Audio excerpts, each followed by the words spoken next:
This is Ichari Bachode, an Okinawan Voices and Stories podcast, episode 10, the anniversary edition. In this podcast, we aim to create an open and safe learning and growing space where we will explore alongside guest speakers what it means to be Shimanchu. Our intention and prayer for this project is to cultivate our knowledge about our histories, celebrate the amazingly diverse and resilient culture of our people, inspire other Shimanchu of all generations and geographic locations to be curious about their histories, and to preserve those precious pieces of our identity for future generations. And of course, to have fun along the way. We'll continue to laugh, cry, stumble around, and be human, and we hope you'll join us for this evolving journey together. Yuta surugutu unige sabira. Welcome, everyone, to the Ichariba Chore podcast, and we're here with our supporter and Kickstarter backer, Jen Hicks. Welcome, and we're going to jump right into our interview with you. So the first question we have is, how do you identify? What is your connection to Miyako, Okinawa, and or the Ryukyus? Yeah, so hey guys, my identity, it's pretty, it's funny. I used to say that I was Okinawan growing up just because it was like the easiest thing to say, like, oh, I live in Okinawa.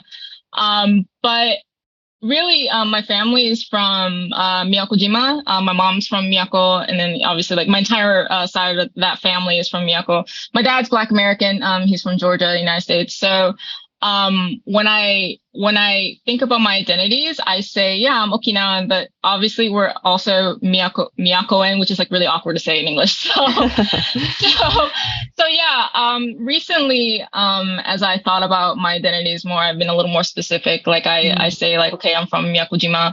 But I also claim Okinawa because that is my primary home and it's where I lived the longest. So yeah, Ryukyuan too, especially above all. Yeah, I don't use Japanese as much, but I try to really emphasize the fact that I'm from the Ryukyus, and yeah, that's my identity. Love that. So speaking of the Ryukyus, what inspires you the most about the Ryukyus or Miyako-jima or being Shimanchu? Really, for me, it's really about our resilience. Obviously, we've all been through a lot, not just on the islands, but as a diaspora, our global immigration and all that, like where we end up as a people, a lot of it's a really difficult history, beginning from when we lost our independence. So to me, the fact that there are so many people dedicated to preserving and like making sure our culture is still flourishing is what inspires me. And, I try to do my small part by making sure that I still retain some of the languages that, I grew up listening to my mom and my grandma use. I'm very rusty when it comes to using that language, but to me, like cultural preservation efforts is what's inspiring for me. What are you most proud of? It can deal with like, as being a Ryukyuan or anything outside of that as well? Well, I don't want to be redundant, but like along with the answer I just gave, obviously resilience, but then like it's not just resilience. It's like this lack of for lack of a better word, a lack of bitterness or resentment. There's like no real negativity associated with our identity. And if somebody were to be resentful or angry and all that, they would be justified, right? Given everything that's happened. But, I don't know. It just seems to be a really proud and joyful. Maybe our joy is our protest. Like that's part of our culture. And I'm really proud of, being a part of that. Because to me, when I go home, it's just like, I find peace of mind and it's like, yes, this is home. And I love that. So beautiful. That is really beautiful. And it's really uplifting. And I also agree. Moving on to the next question, though. What do you do in your life, such as art, any studies or passions? Sure. So for studies, I got really into just the concept of language preservation as resistance.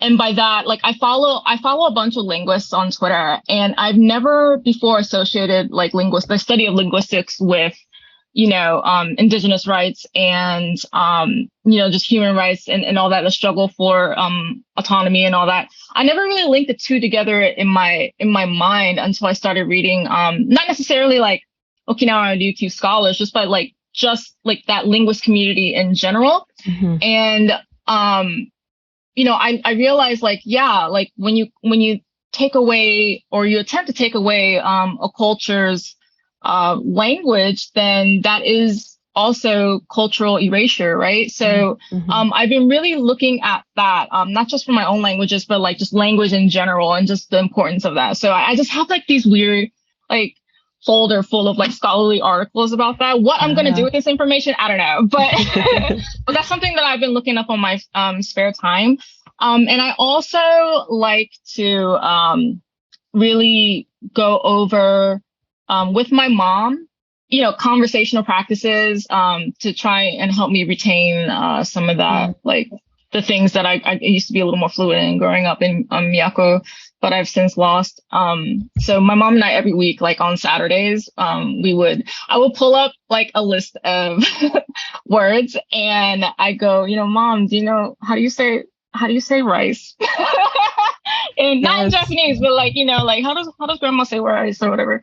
And then my mom will light up and be like, oh my God, and like on Miyako we say this, but sometimes we say this. And it's just like, it's like really interesting seeing the common, like the patterns between the different islands. It's just like, because my mom says she claims she can understand like at this point, like vast majority of the different languages that we have. But I don't know, maybe. I mean, she's pretty smart. So I love going back and forth with her about like linguistics in general.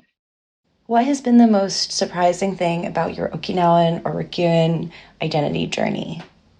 Yeah, sure.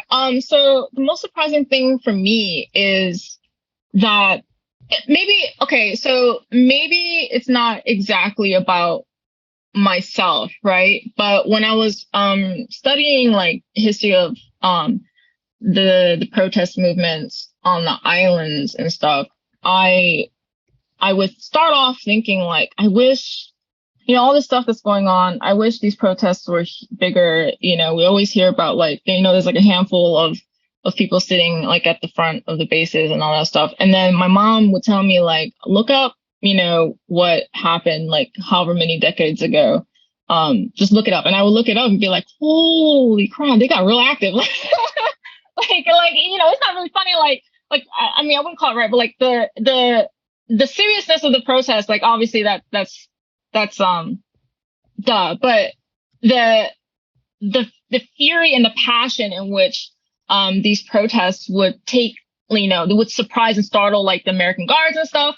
I love that we've done that in the past, and I think that even though I said before, like I love that we're very peaceful, and I love that our culture is so joyous and all that stuff, and we're resilient. We're still people, and I think that it really kind of filled this angry void that I've had the few years, where it's like I wish Okinawan population were like really fight back. But then my mom will be like, we've done it several times, and we have the capacity for that. Like we will fight if necessary and all that stuff. So that was actually the most surprising thing that I've learned, that our protest movements in the past have been so big and so active and so like passionate. Like just I don't want people to get hurt and all that stuff, but like I've seen like I don't know if you guys have heard about the most recent ones. Like I think someone got hurt. Like it was a confrontation with police, and quite a few young Okinawans showed up at the police station. Do you know what I'm talking about? Police station, and they demanded accountability. And I was so surprised. This was a few months ago, and I was so surprised to see that happened, because that's kind of rare. Like it just doesn't happen, right?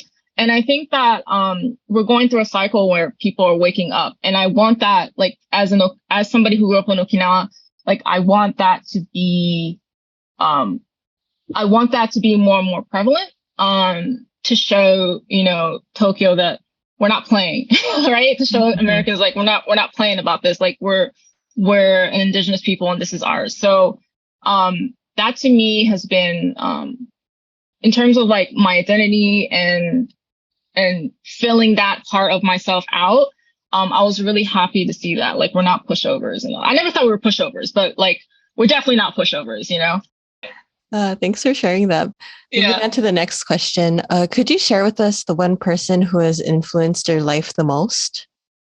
Sure. My mom, for sure. Not to say that my dad didn't, but my mom is definitely like the MVP. Like, she's the reason that I have learned to research everything. I wish that I had taken advantage of just like the breadth of knowledge that she has provided over the recent years. I wish I took advantage of that just my entire life growing up. But I was a little like, I don't want to curse on this podcast, but like I was a jerk like as a teenager. So like we were always butt heads, and we have like very similar stubborn personalities. So we would butt heads, and I didn't really have these deep conversations like I feel like I should have had when I was a teenager living with her still. So like I appreciate now that she's able to tell me so much about our family history. There's still stuff that like I find out about our like family that I'm like, what, really? Like, holy crap. So that's something that I cherish. And, I'm happy that she's healthy and still here and very sprightly, like, and that every week we're able to converse. Like anywhere from like 1 to 2 hours, we'll be on FaceTime, just chatting about like Okinawa and what's going on Miyako and all this stuff. So really happy about that. And I think that she's like slowly like guiding me as I ask more and more questions about, certain things. And like that would be my answer. Really, there's nothing else to it. It's just my mom. Oh my gosh, that's like wonderful and a perfect segue to the next question, which is like, how can our listeners get a hold of you? Like, are there different channels that you would be? Oh my gosh, with folks? Yeah. So I can be found on Twitter at Benny Mochi, which is like my attempt at being cute with Benny Mo and Mochi, two of my favorite things. so I smashed those two together. And so that's my Twitter handle. And same thing with my Instagram, although like it's just selfies and my cats. So if you're not interested in that, don't bother following me on Instagram. But Twitter is where I ramble on about like a million things. And if you are into tech, I guess I can give you guys my LinkedIn. Like I'm really into like diversity in tech and all that stuff. So I make myself available for anyone, like especially women, to contact me and like, oh, I wanna be such and such. I don't know, anything tech related. Like if you want to be in tech, if you want to be in like software engineering, all that, like I got the contact. So like just find me on those two things. That is amazing. Thank you so much for offering to be a resource for our community and for sharing your amazing story, and for being such a support to the podcast. That concludes the questions we have for you today, but we look forward to keeping the conversation going. And so until then, next time, matayasai.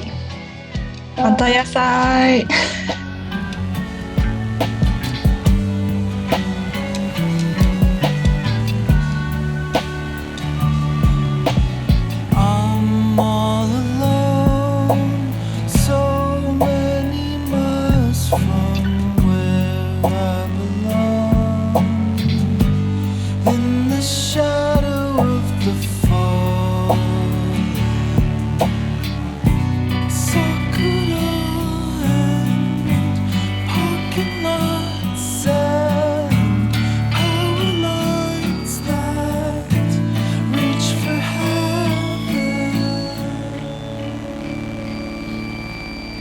Hai sai gusio ju bira bira wanne erika yaibin Kalapuya nu jinu kuda choibin uta saruguktu unige sabira.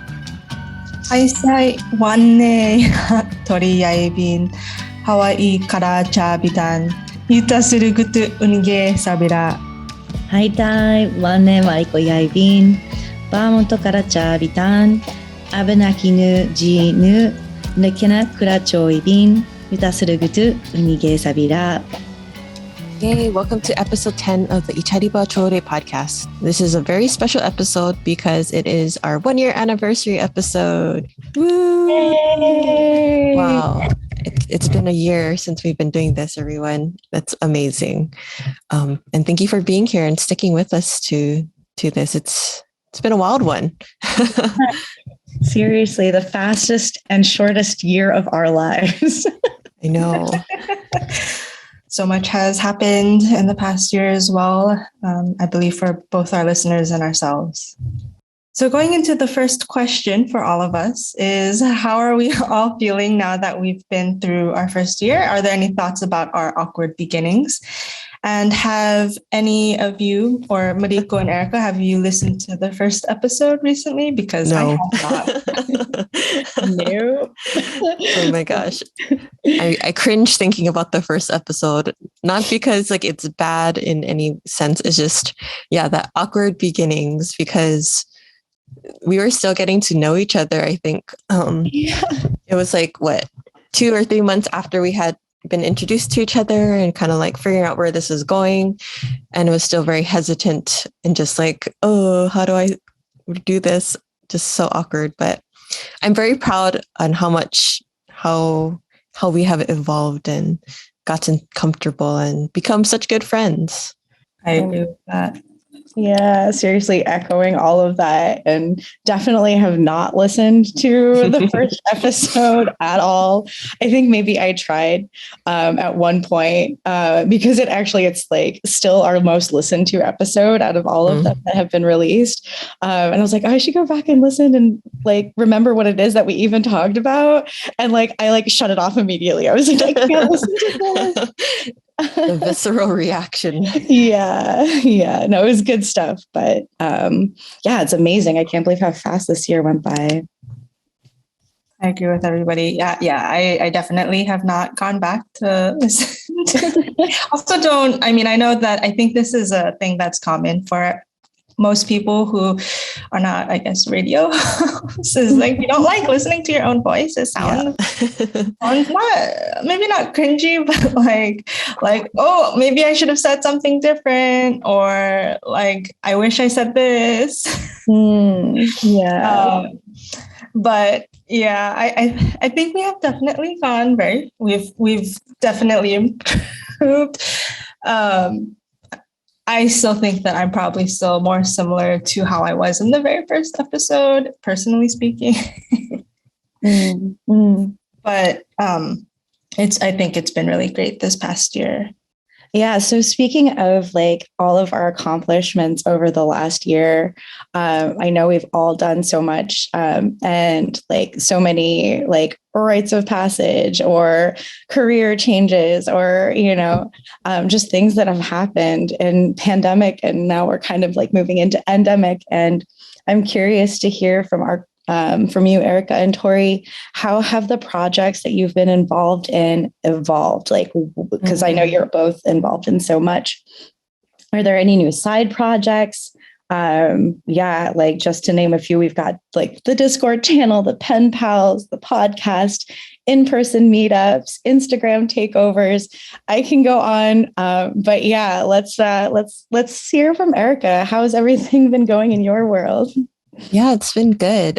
Still doing Pen Pals, but sort of it has evolved in a sense where I've been trying to do more virtual meetings. I mean, we've only done one more, but just finding other ways for people to connect, whether it be virtually still or in person.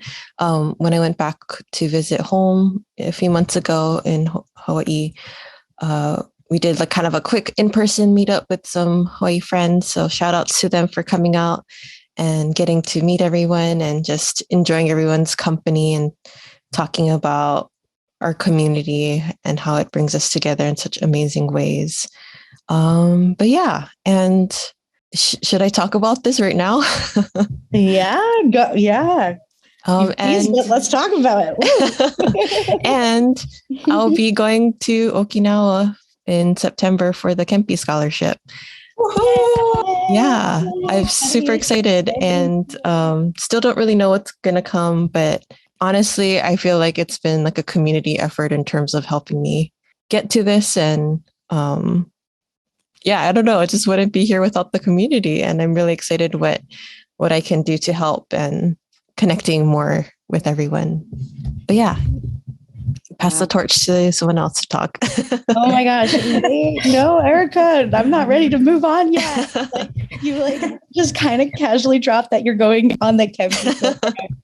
And I know we're like pressed on time, but like I just feel like it's so monumental to just name into the space that like we didn't know each other. We were just beginning our Shimanju journey. And through this last year, we found out about, like you found out about the Kempe program, applied to this insane, rigorous like program, like application, not necessarily connected to a Kenjinkai beforehand. And then like ended up being accepted into a pretty selective program. And I don't know if you wanted to just say a few words about the process and what that's been like for you, because I know there isn't a whole lot of information out there publicly right now.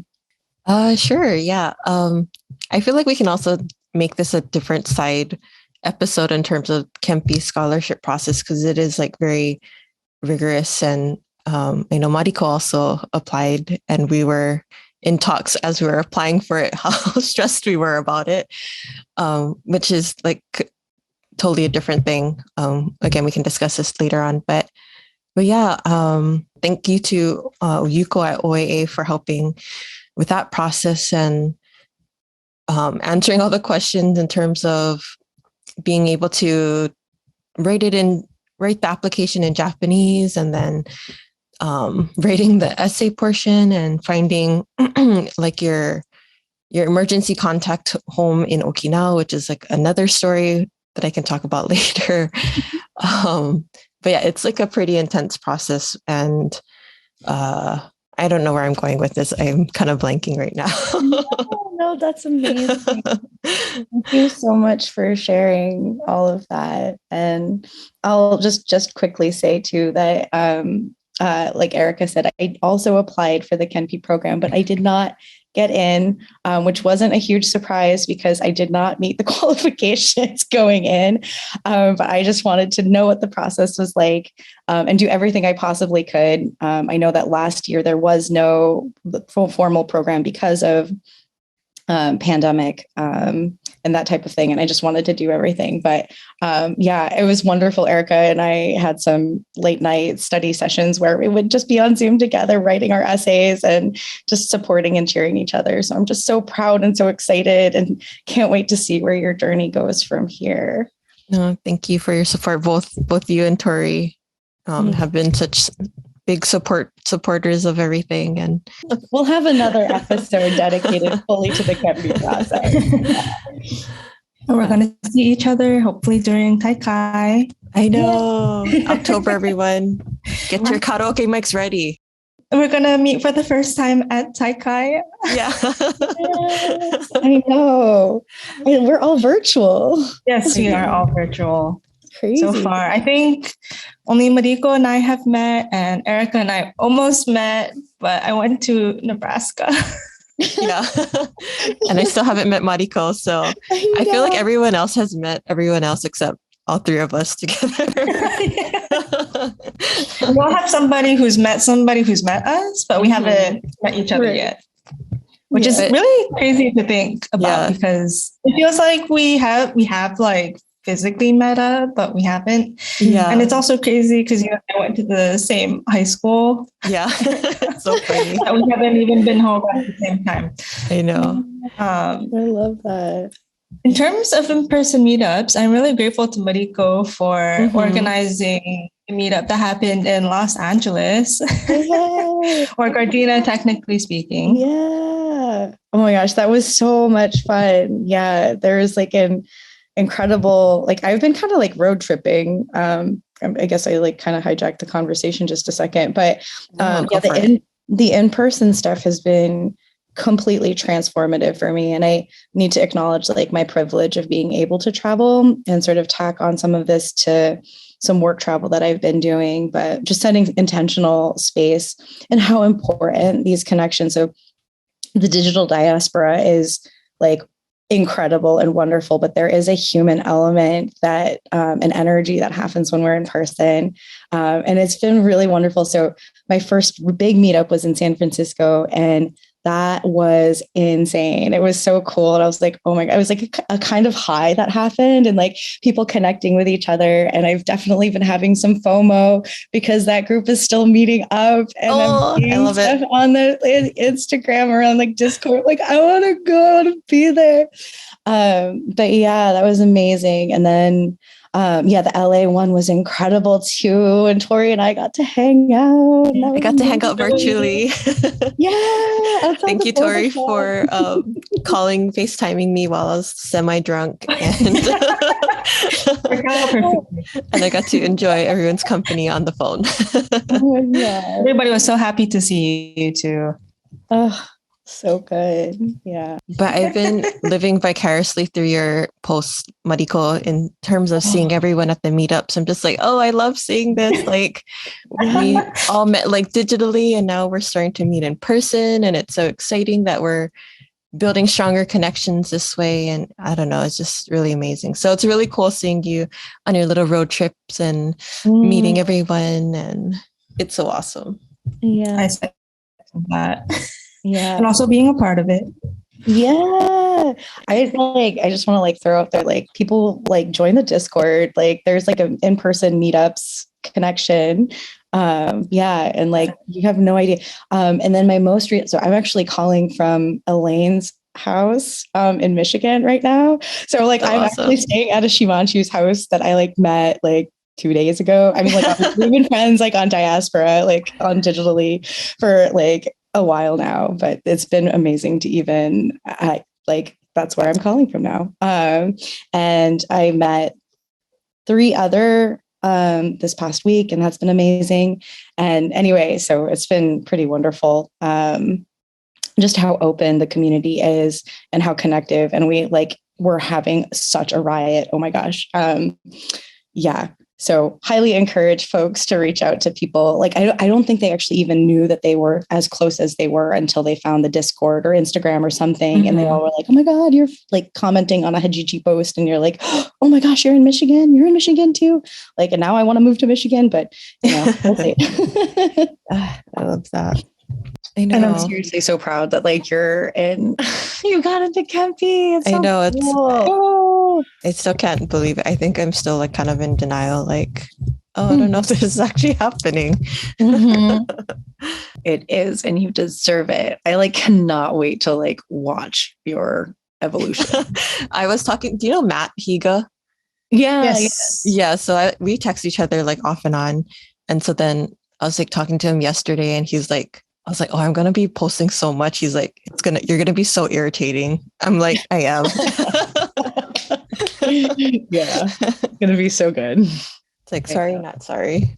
I know. You're going to have like your own like Ichari Bachode spinoff. Like, I'm not going to lie. Like you're going to have to be doing Insta lives and like. Oh, yes. We should do an Erica highlights of her experiences on Kempe. I support that. Real. We can do a TikTok. We can start a TikTok account. Oh, snap, girl. Do it. Oh yeah, that would be fun. And a way to engage like a lot more people too about it. I don't know how entertaining I'll be as like a TikToker, but I'll shoot the content. Oh my God, do it. I'm like into that. I don't understand TikTok except for that it like leads me down rabbit holes. That's all. Yeah. Same. Like, the amount of TikTok dances that I know now is ridiculous. And that's only 2, but still. Yeah. I took the time to learn it. Oh my God. I love that. We should make our own TikTok dance. We should. Yes. Ichari Bachode. That'd be amazing for Do Taikai. Oh my God. For real. Everybody learns it, gets to Taikai, and then we do it. Oh my God. That'd be amazing. Seriously. I think we haven't talked about your side projects yet, Tori. Mm-hmm. Has anything evolved for you? I know you moved fairly recently or just from Hawaii to California, but how has the Discord been and anything else new? Nothing new, unfortunately, with the work life. Before, when I moved, I was just trying to find a job. And now that I have 2 jobs, I haven't had the time to do side projects, which is fine because I do enjoy what I'm doing currently. In regards to the Discord, it has grown exponentially, and I'm really grateful for everybody who has newly joined or who were on like a year ago. A lot of different conversations have come about from it. It's really interesting to see the different ways in which I guess our diaspora views our community, in the way that we can connect with each other. So that's been, I think, really great. And even though Emma is not with us, shout out to Emma for helping me admin in the Discord, along with a lot of other great people helping moderate. But yeah, it's been great. We've been having a lot of new people joining in. The Hadichi channel is popping off, so I can't complain. I'm learning a lot of new things. It's definitely been a learning process, I think, this past year about lots of different topics. And I think, I don't know if this is to this question, but yeah, I definitely think I've learned a lot more about our community in this past year. And like you both have mentioned, it's been really wonderful to have been able to connect with everyone in real life as well as online. It does, as Mariko said, create like this human element that kind of is there, but not that is also not there when you're talking online. So it's been really nice to see people in person. So even though the Discord hasn't evolved in terms of like, I guess me doing new things for it, it has evolved in like the kind of conversations that are happening and people who are joining. So I'm really grateful for everybody who has joined it and participated in it, and for it being there, and for the community in general having interest in that space as well. Although I lied. There is one other project that I'm still working on with Elaine, with the Shimanchu Visual Archive. So we've started collecting stories and photos, and we're hoping to get that up soon. And that's been really fun. It goes more into what I would like to do in my day-to-day life for work. So it's been fun. Yay, so exciting. Thank you. Seriously. And I really want to like underscore the evolution of the Discord, having been not like there when at inception or anything like that, but I've seen the culture, the online, like, so the digital diaspora culture in Discord shift so much like over the last year or two. And I just want to applaud like the moderators for constantly like pivoting to include new people, like allies and people identifying as Shimanchu or Ainu, and making safe spaces for everyone. And for people that aren't, English isn't their first language. And I don't know if you wanted to add anything to that, Tori, from your experience, like adjusting to, all of the influx of people from a variety of backgrounds at all. But I just thought that was really cool. Nothing much, I think, to add. It has been interesting. Different conversations. Like, I really appreciate Hilson being there and sharing a lot of like his resources. That's been really great. Like, they started a book club, or he started a book club in the Discord. And so I haven't been able to join, unfortunately. But it's interesting, I think, to see like different experiences, the ways our experiences intersect, and the resources that we've been able to compile because of all these different people in the space. I think in terms of looking forward, where it has not gone yet is like, I would like to make it definitely a more inclusive space to people who speak like Japanese, Portuguese, Spanish, Uchinaguchi. I would like to give more space to that sometime in the future. as of right now, I don't quite have the mental space to do that, but it's definitely something that we hope to do, just because there are a lot of people who don't speak English in our diaspora. So hopefully we can get to that place without it being too overwhelming as a Discord. Mm-hmm. No, thank you again for creating the Discord. I honestly am not active on it right now, which I feel a little guilty for, but don't feel guilty.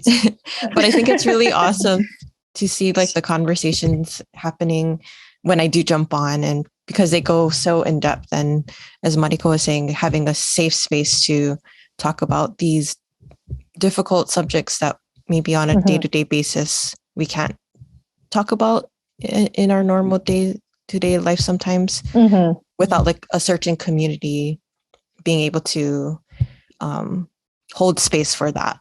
So I think it's just so awesome how big the Discord has gotten, because I'm going to take a look at how big the Discord is just a second. I was just going to say, I think it's also great that the space is like good for people who might not feel comfortable speaking or sharing in that space. So I think if anybody is just interested to see what's happening in that space, feel free to join us. You don't have to be active, just because I do think that does take a lot of energy. So, but yeah, it's definitely been wonderful. Like, in the kind words people have shared about how that space has been for them has been really, really, really heartwarming for me personally. I also just want to add like that it's also a space for like differing opinions too. I'm just going to like name into the space. It's I guess it's a little bit sensitive, but things where there isn't a clear, like being Indigenous and diaspora or like mixed race can be really challenging. And so it creates a space where there can be conversation around questions that aren't necessarily like binary. So like things like Hajichi, like who gets it? Where do you get it? What is Hajichi? Like, what even is it? There's like a place for people to have that conversation and do it respectfully. I think that's like really, really important. And just wanted to say that too, that like we can have these difficult discussions. And as far as I've seen it, it's been very respectful, which I think is really rare. And I really want to keep that going as long as possible. Okay, sorry, I'm like struggling. I don't know how to find the member count. I love that. I think I can. I'm sorry, I'm struggling right now. No, trying my best. 210 people offline. Online are 18, so 228 plus 2 moderators. 230, about 230 people. Dang, that's amazing. That's a lot of people. That's awesome. Thank you for doing that. I totally felt that. I think the Discord should become a Kenjin Kai or the podcast. Yes, please. But I think we've all like been experiencing like a lot of different things this past year, but has there been anything new or surprising in your identity journey this past year? I know we may have talked about this when we first started, so I'm kind of curious how it might have changed or maybe stayed the same from this past through this past year. Maybe Mariko, you can start us off. Oh, okay. This is like, it's like completely unformed, but that's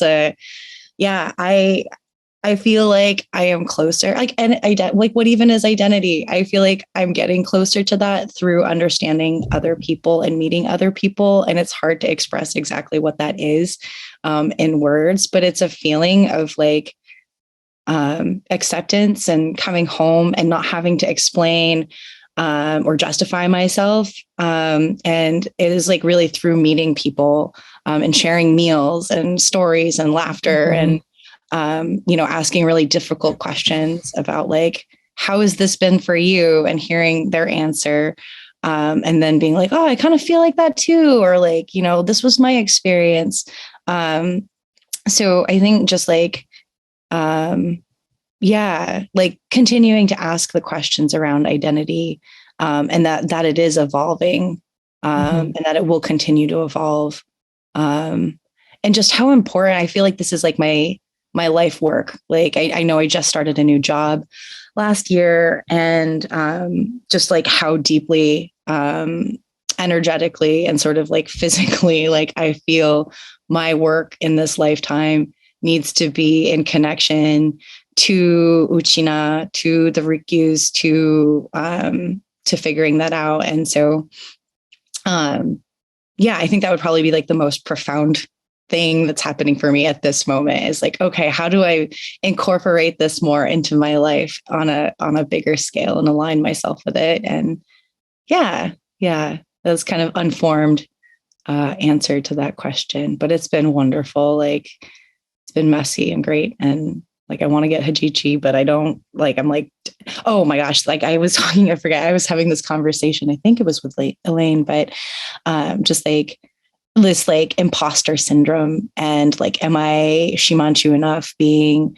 in diaspora far away? And is it okay for me to be in these spaces in this way? And then I had this like crazy thing where I'm like, oh my God, what if it turned out like I'm not even Shimanchu? Like, I mean, it's like gaslighting myself kind of, but I'm like, what if after I've done all this research, it turns out like my family's from Korea or like, you know, I legit had that same feeling like when I first got my Hajichi too. Right? It's like so permanent. And like, I feel like the binary, like thinking of like, you have to be Shimanchu to get these. And I'm like, oh my God, what if I like, mark my body?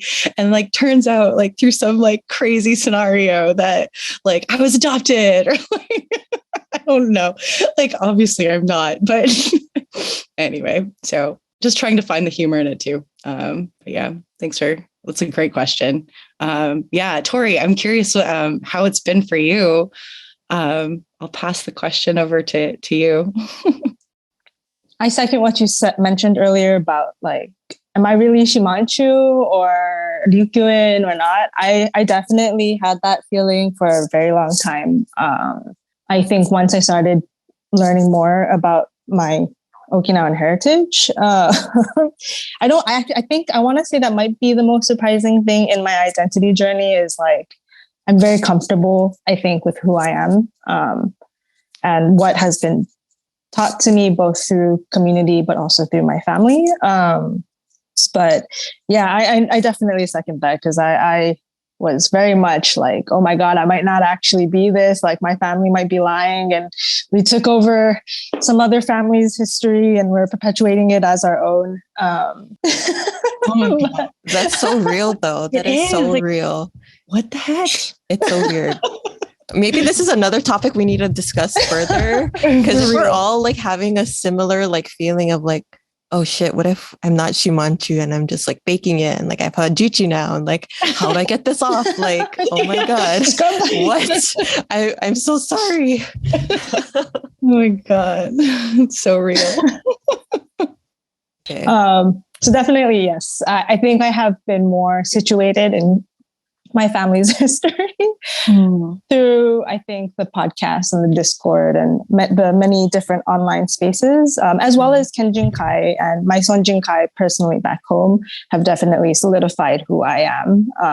Even if I was not who my family said I was, I think that my community makes me who I am. So I'm very grateful for that. I don't think I've had any like too surprising things happen in my life about my identity.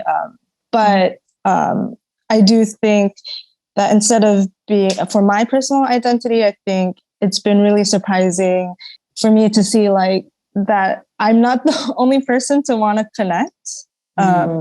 And that it's grown so big or that it's gotten to the point of where we are currently. And like, there's so many different projects happening, so many people getting involved in the Kenjinkai or doing their own thing if there's not a space for it. I think for me, that's been probably the most surprising thing in my identity journey is the way the community has come together through online spaces, even if we might belong to different Kenjinkais or Sonjinkais or what have you.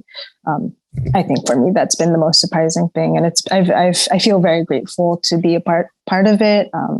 and to be able to even hold space with the two of you, and as well as Joey and Emma and all of our newly acquired volunteers who've been doing so much work for us. Yes, thank you.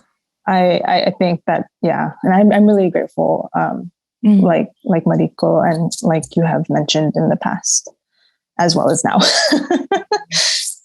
And Erica, what about you?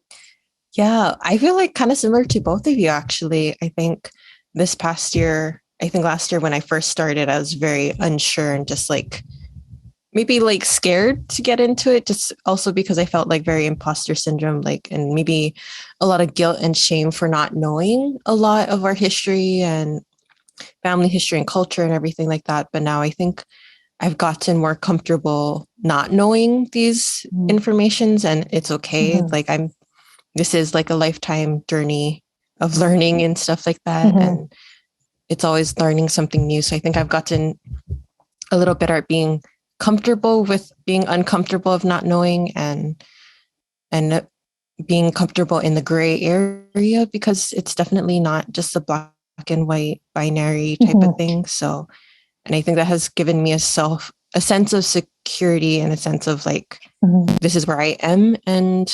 what I need to learn or still be curious about and stuff like that. So I think that has just been, I think, one of the growing things that I've had this past year in terms of my identity journey and being a little more secure in that. But yeah, I don't know. I really love that. Like that gray space. Yeah. Because it's like really difficult, because I think before I was very much it's either yes or no or this or that.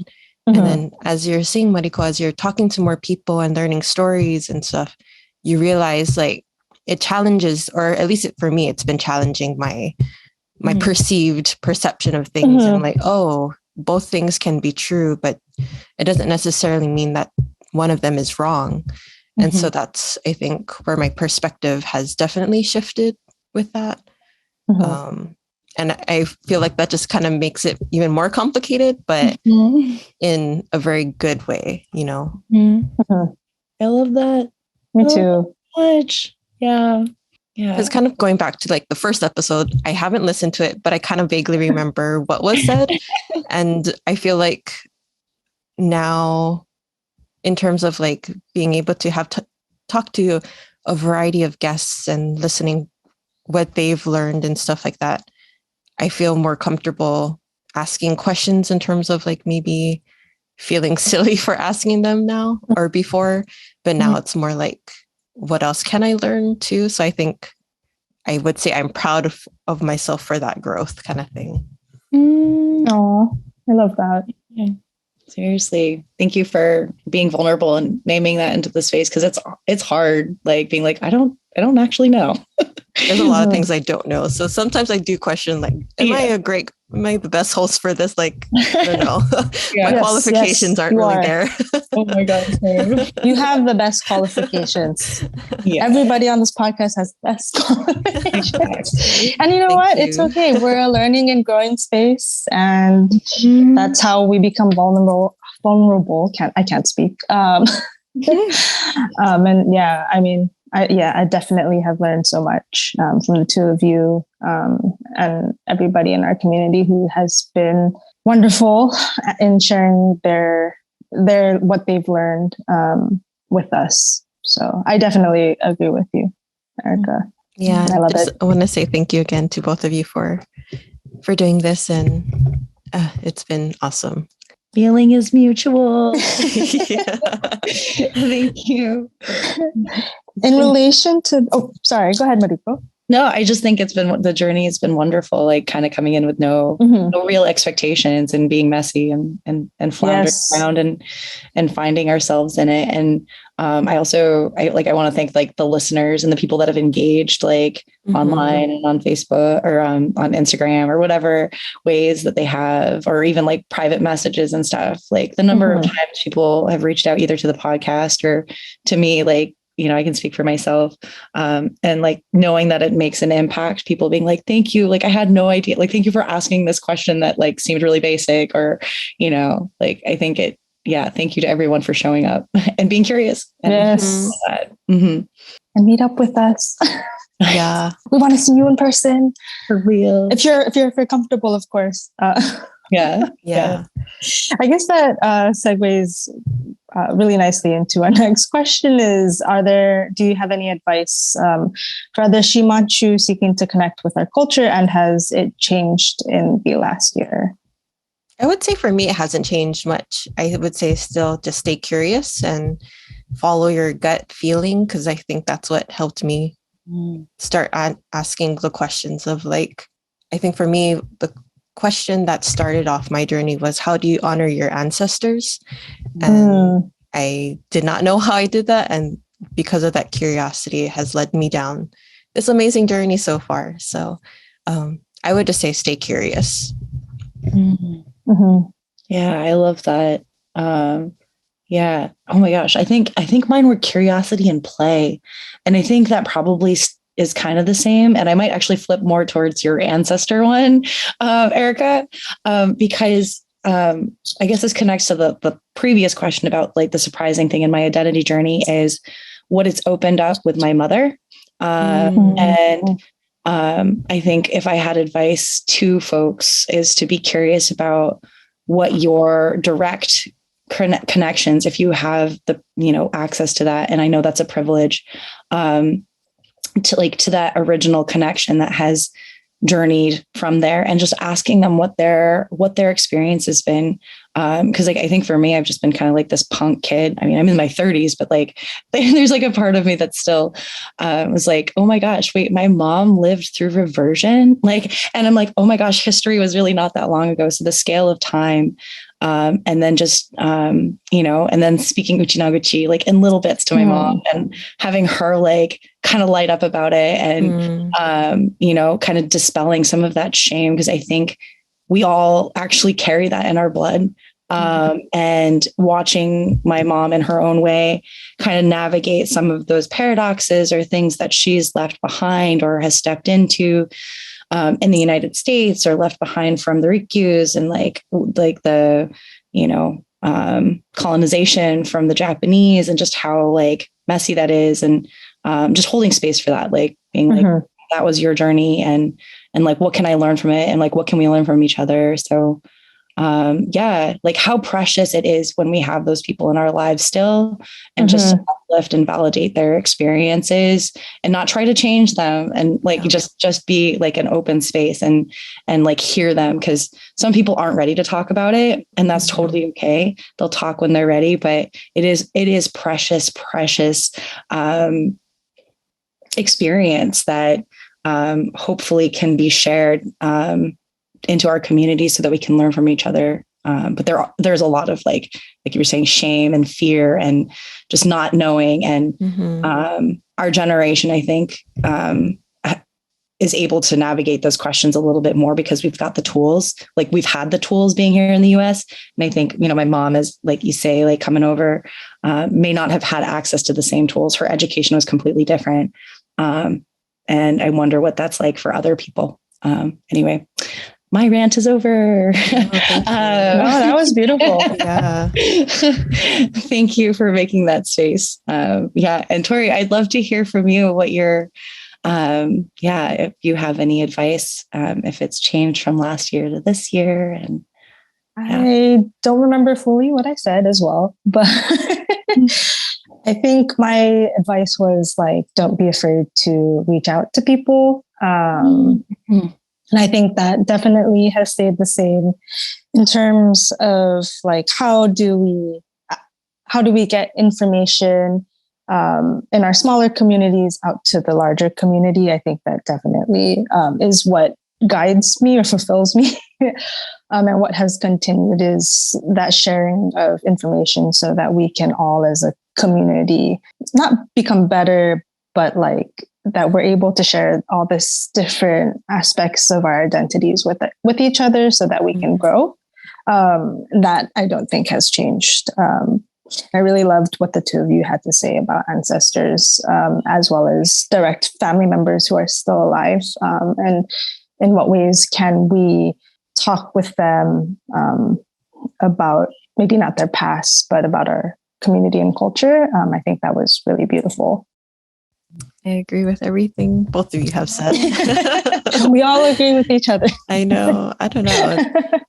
Yeah, I just love, this is just like a quick self-reflection, but I appreciate being able to talk to both of you like this too, because it's just also a reflection of everything that I felt this past year in terms of the identity journey, and also understanding that we're all in different places in our journey and there's nothing wrong or anything with that. And yeah, it's just continuing to evolve. So I think it's really cool also being able to see both of your journeys unfold and being able to support you both in it, because it's so cool to see. And I'm glad I can support you both in that way. Oh, that was so sweet. Seriously, thank you, Erica. And I'm cheering you so hard when you go to Okinawa. I cannot wait. Oh my God. September can't come quick enough. Yeah. It'll be here very quickly. I know. It's kind of scary. It's like in what, 2 months? July, 2 months. 3 months, 2.5 months, something like that. What? I know. Oh my It's going by really quickly already. I'm not prepared. Oh my God. Wait. It's okay. That's like so shocking. I know. I'm trying not to panic, but it's like in the back of my head, I'm like, it's going to be chaotic. In the best kind of way. Right. Yeah. Oh my gosh. Wow. 2.5 months. Yeah. Which is actually a great segue and a little bit alarming. But what are you all looking forward to for season 2? Yeah, because we're in season 2 now. I know. To meet Erica and Mariko in real life. That's what I'm looking forward to season 2. That's honestly what I'm looking forward to the most too, because I think someone said this earlier, but it already feels like we've met. It's just that we haven't seen each other in a very long time.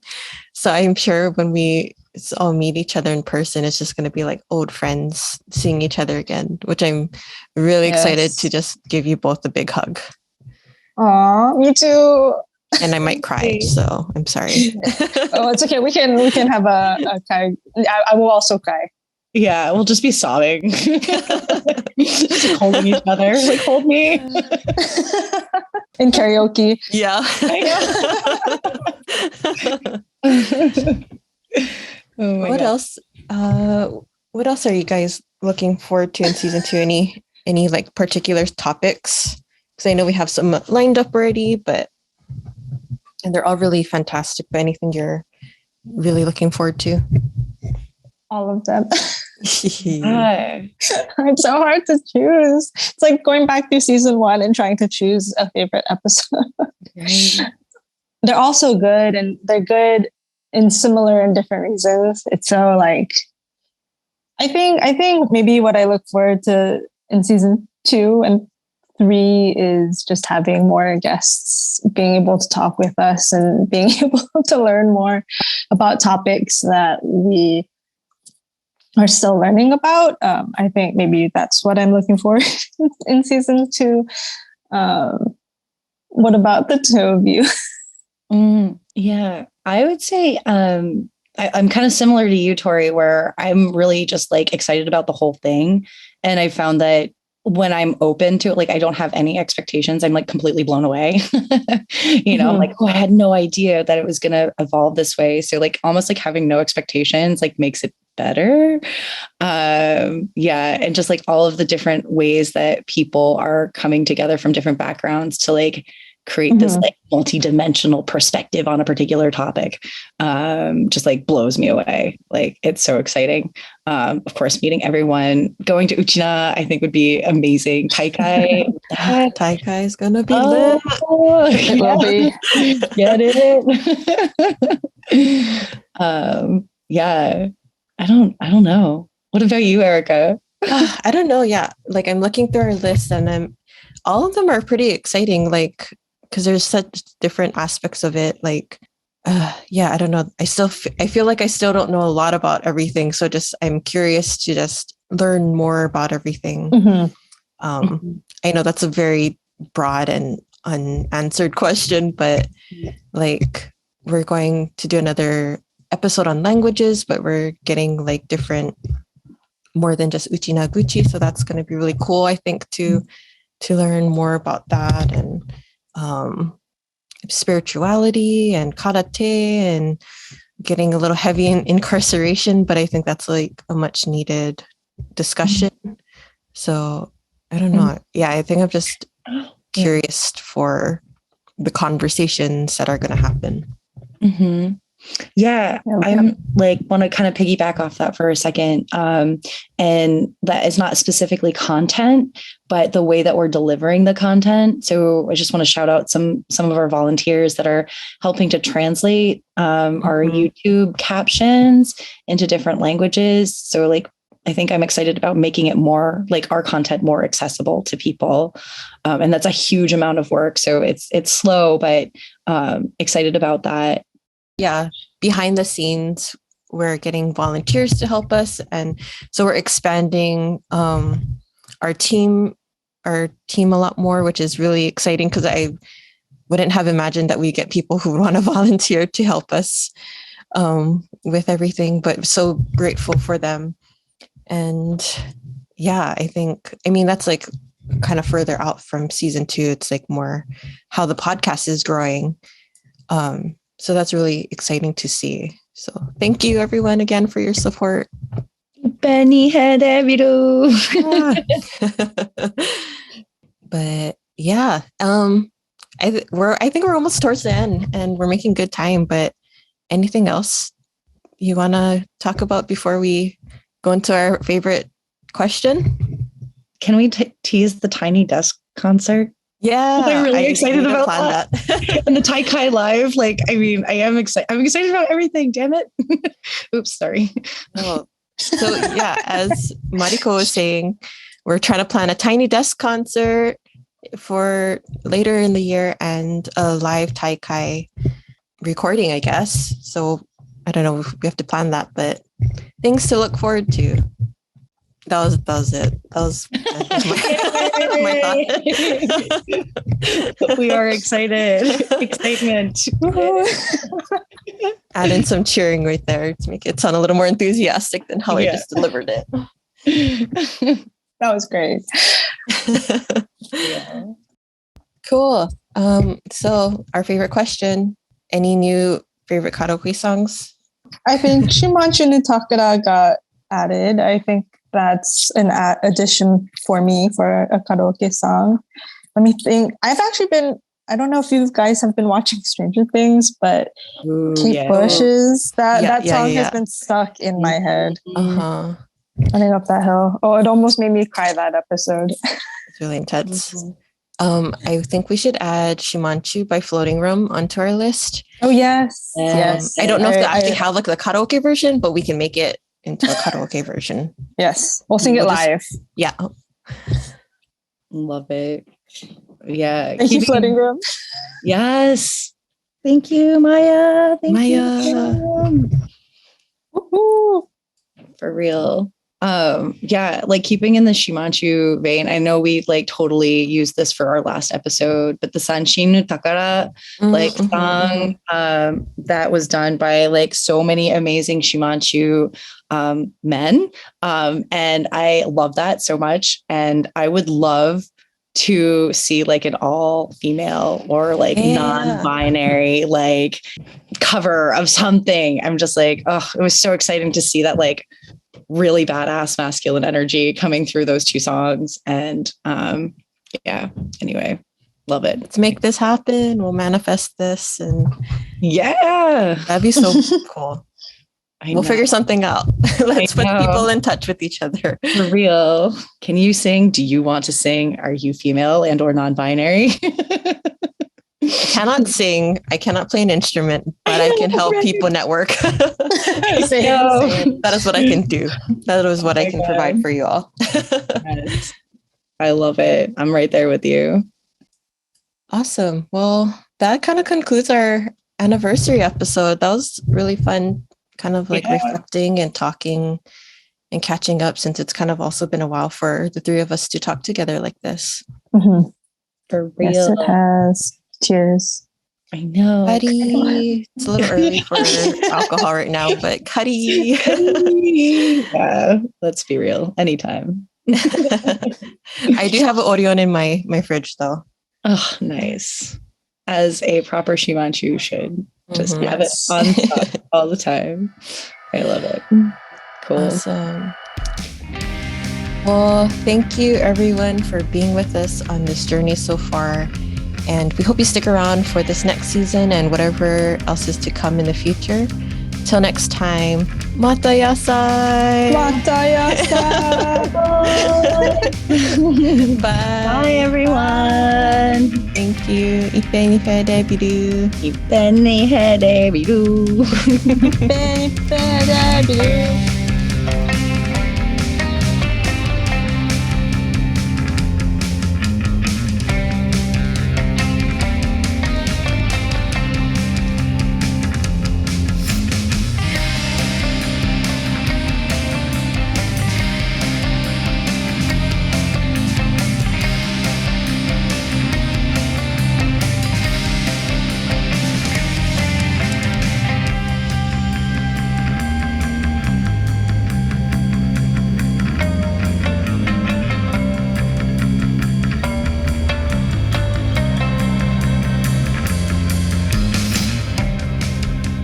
Samio, can you believe it's been a full year?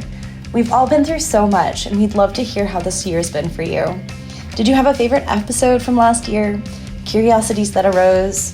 Shimanchu identity-related discoveries you'd like to share? We'd love to hear from you. Drop us a line on Instagram at Shimanchu Podcast or send us an email, shimanchupodcast@gmail.com.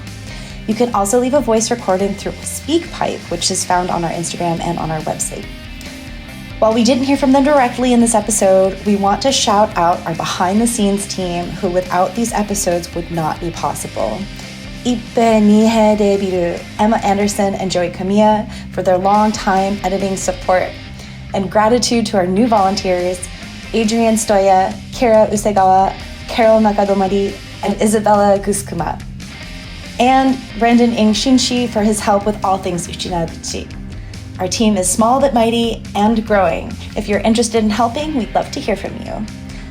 And we're proud to feature Shimanchu music and artists in every episode. A special thank you to Maika Chibana and Joey Kamiya for the use of their music in this special anniversary edition. You can find their new EP, Imiru Yataru, on Bandcamp. And thank you, our listeners and community, for cheering us on. We could not do this without you. Thank you again so much. Stay tuned for the fun fact at the very end. Mata yasai!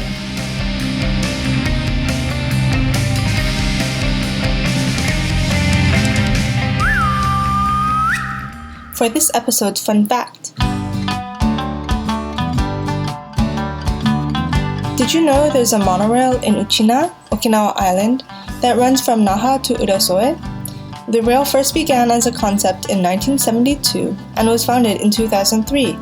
Each station has their unique stained glass window depicting different parts of Ryukyuan history, a different chime representing different Ryukyuan folk songs. Some stations even incorporate Ryukyuan textiles into their buildings and station signs. If you ever look at the train, the red line represents the lacquer painting of Shuri Castle. And not only that, if you look closely at one-day tickets, they do also incorporate Minza textiles. Nife de biru for everybody who has stayed with us for this whole year. It's been quite a journey. We appreciate the love and support we've received, and we hope you look forward to the next few episodes as much as we do. Mata yasai!